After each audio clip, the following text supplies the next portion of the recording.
বিক্ষোভের মুখে কেপি শর্মা ওলি পদত্যাগের পর নেপালের প্রধানমন্ত্রীর খোঁজ চলছে।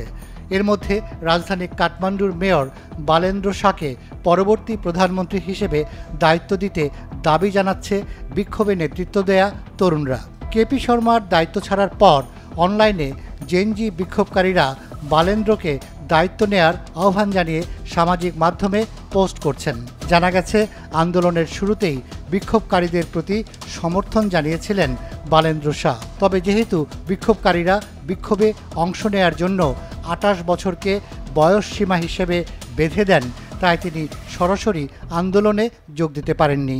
বালেন্দ্র শাহ বালেন নামেই বেশি পরিচিত। তিনি কাঠমান্ডুর বর্তমান মেয়র।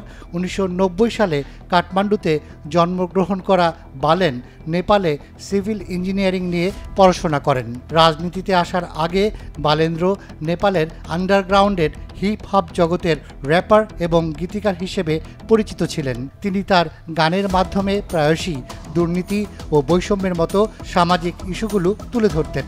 এবার তার দেশটির প্রধানমন্ত্রী হওয়ার সম্ভাবনা তৈরি হয়েছে।